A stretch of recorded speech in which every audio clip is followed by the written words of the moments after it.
नमस्कार मंडळी शुक्रवारी सरकारने लोकसभेमध्ये एक विधेयक मांडलं, नारी शक्ती वंदन अर्थात महिला आरक्षण. पण पुरेसं बहुमत नसल्यानं हे विधेयक नामंजूर झालं. या एका मुद्द्यावरून विरोधकांनी सरकारवरती चांगलंच टीकास्त्र सोडलं व सरकारला घेरलं.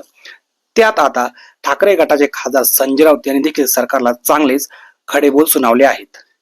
संजय राऊत असं म्हणाले की मोदी हे तू मुमकिन आहे असं म्हटलं जायचं, मात्र आता असं म्हणावं लागेल तर मोदी हे तू नमकीन आहे.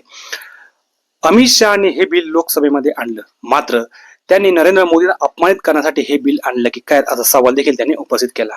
कारण ते असे म्हणाले की भारतीय जनता पक्षाकडे केंद्रामध्ये स्वतःचं असं बहुमत नाहीत, मग त्यांनी हे बिल आणलं कसं?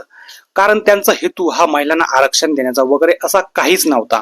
मुळात त्यांनी हे जे भोंदू बिल आणलं त्यामागे एकच उद्देश होता, तो म्हणजे त्यांच्या ज्या 543 जागा होत्या त्या 850 करावायच्या होत्या. म्हणजे असा घाणाघाती प्रहार त्यांनी नरेंद्र मोदी, अमित शहा व भारतीय जनता पक्षावरती केला.